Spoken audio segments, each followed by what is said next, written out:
have these ideas that the past few weeks have been crux period between before and after. The crux is like the clutch, pressured in when we need to change gears.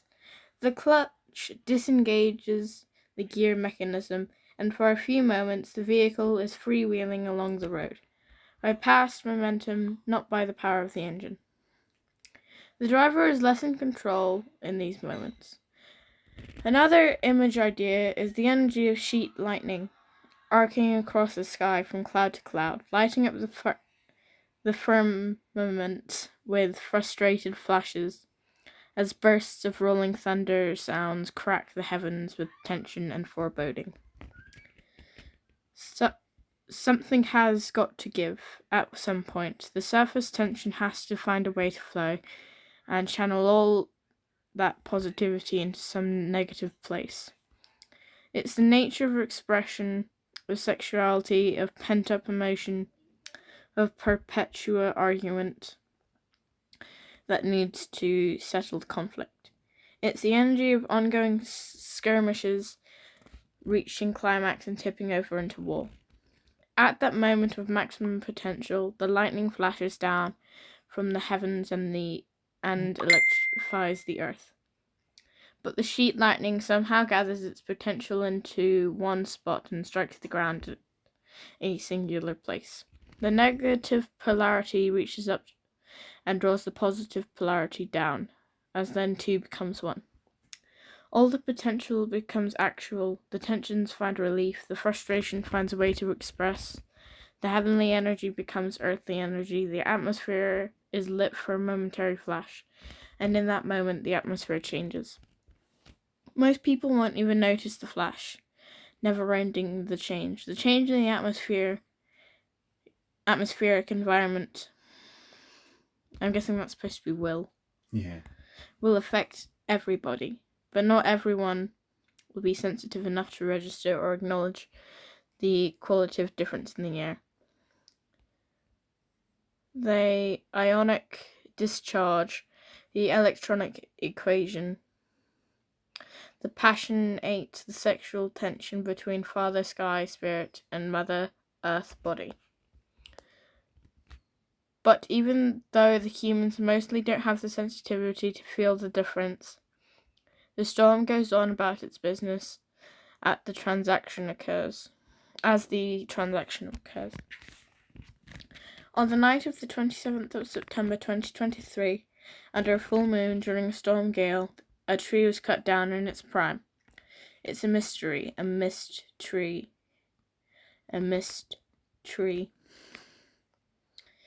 It was no ordinary tree. It was not a holly tree, but it was a star grounded in the earth. A Hollywood movie star, the Prince of Thieves, the Prince of Trees. It became the star of its own whodunit movie script. It went viral around the World Web. Outpourings of shock, disbelief, anger, rage, blame, fury, and bewilderment filled the commentaries as humans sought answers and demanded vengeful punishment as justice. Revenge is cold comfort, just ice. The heart felt sadness, sorrow, grief, loss, and despair being felt alongside the judgmentalism schism, were all directed to the tree stump in the ground, Saint the Sycamore Gap in Northumbria. Emotions, whether positive or negative, are energetic, kinetic emotion.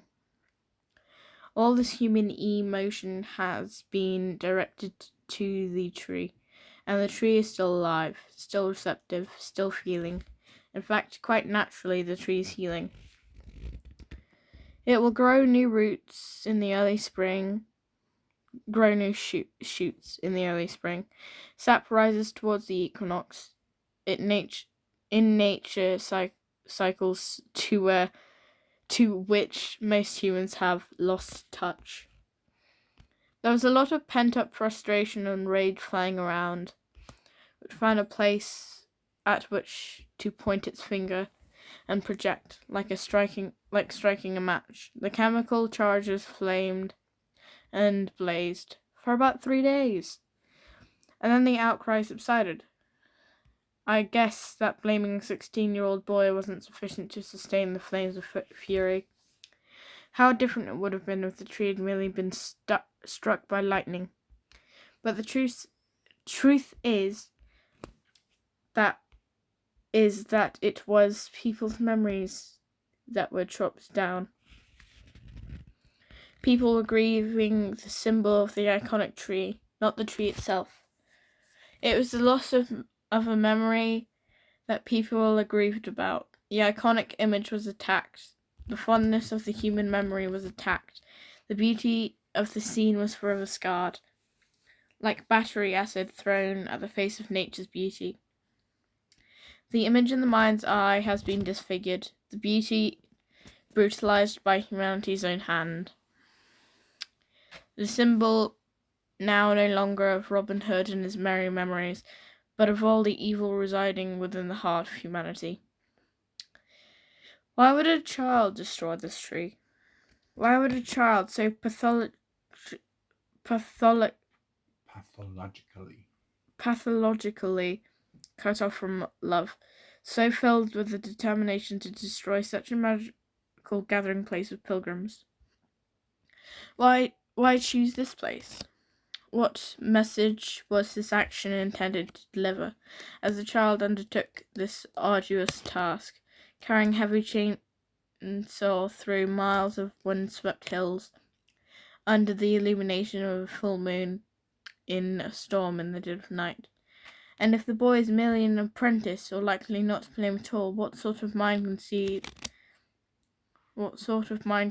of and carries out such an atrocity? What is wrong with humanity? I find the answers lie in the story of Genesis. There are parallels between the story, Sycamore Gap Tree, and the scenes that are described around the tree of knowledge of God and of evil, of good, not God. The fall of the human race, away from God's grace, to be outcast from innocence and made to know responsibility for our actions and the consequences of our actions. What is the story of the Sycamore Gap Tree trying to tell? Art by Be Born Free, drawn while I was writing this.